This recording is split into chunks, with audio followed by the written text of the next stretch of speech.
This show is a mix of Shark Tank and QVC, and it technically qualifies as a game show because at the end, somebody does win $20,000 for their idea. Let's talk about Amazon Prime's Buy It Now.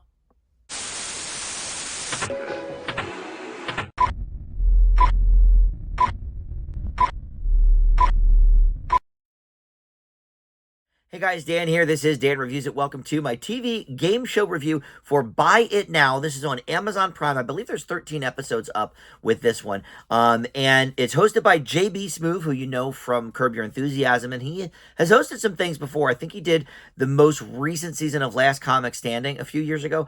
But this is a sort of odd hybrid between those two things I mentioned, Shark Tank and QVC, and I'll explain why here as we get into the concept. But first, let me welcome you back to the channel. If you are one of my Dan Reviews It subscribers, thank you so much for that. And if you're not, please consider subscribing. Click that notification bell, and you can check out my game shows playlist on my homepage as well. This one's going to be up there. It technically counts as a game show, even though it's more about product placement, I guess, than anything. But there is a cash prize awarded at the end of each episode, so I guess technically that does make it count. It doesn't really have the feel of a game show, but in any event, I'll get into the specifics of that shortly. But you could like this video, comment below with your thoughts, and share this on your socials. That, of course, helps the channel out too. So let's get into it. Look, I'm a huge Shark Tank fan. I think the concept is awesome. I love seeing, all the products, and I love trying to guess, which of the sharks might attach themselves to it. So this one is like Shark Tank in the way that people are pitching products. However, a lot of people don't even have a lot of sales yet, or, in one, I think this was in the second episode, they hadn't even launched. The debut of the product was on this show. So there's an audience of 100 people. This is, of course, different from Shark Tank because they have no studio audience there. But everybody in the audience has a light that they can turn green if they like the product, or red if they don't like the product. And so the presenter has 90 seconds to come pitch.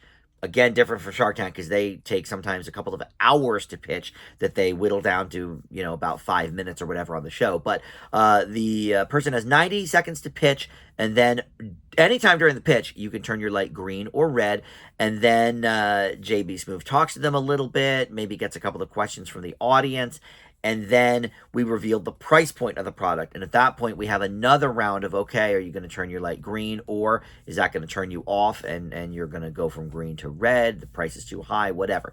And then if you get more than 10 green lights out of 100, and in the first 3 episodes, only one person did not get at least 10 lights. I mean, that's not that hard to impress 10 people.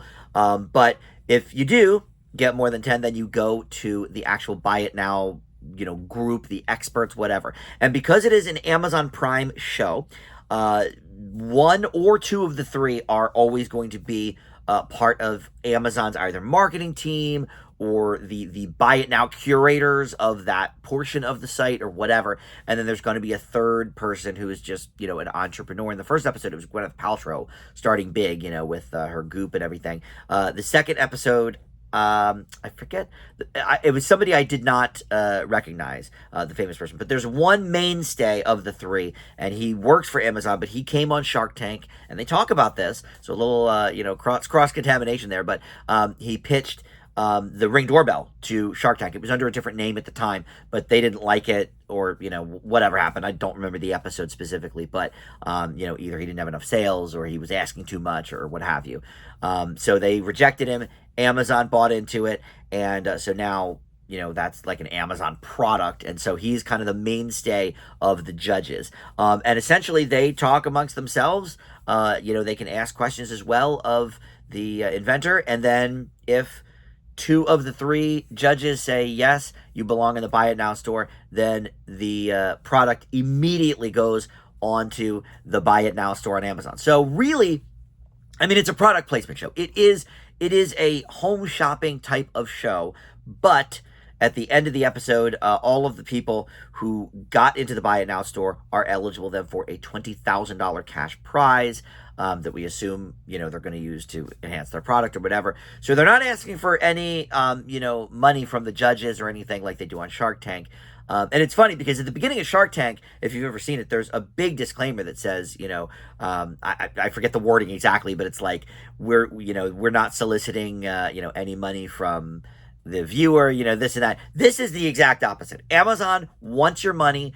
This is the entire basis of the show is predicated on the fact that you're going to want to buy this item. And unlike Shark Tank, where you watch it and then maybe we have to wait 6 months or a year before it's even on shelves or what have you, or a lot of times there's a cool product that never gets bought, and so maybe you can buy it from the inventor's website or whatever, but sometimes it's still in the prototype stage, and that doesn't exist. So this is the second that it goes into the Buy It Now store on the show, you can catch it.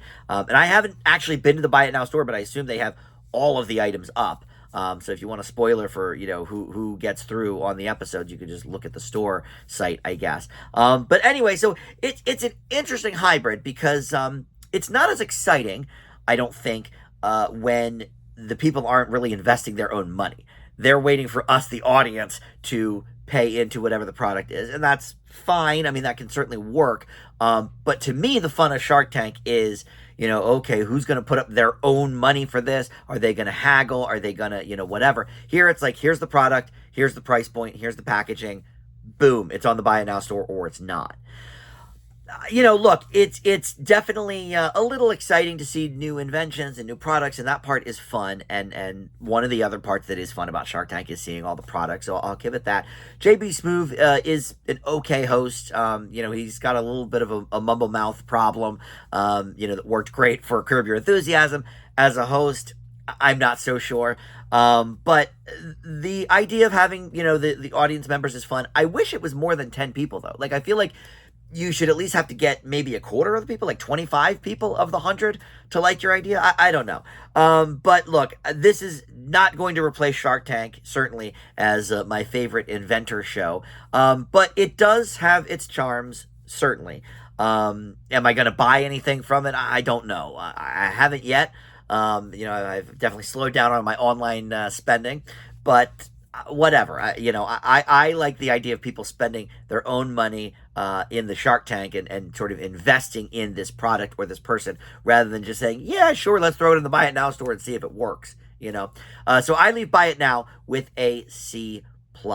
But technically, it counts as a game show, so I am going to put it in my game show playlist, where you can check out all of the game shows from the last couple of years that I've reviewed, including one just last week, Fast Friends, which is a trivia contest about the TV show Friends on Max. But all right, thank you so much for watching Dan Reviews It, and I'll see you next time. Bye.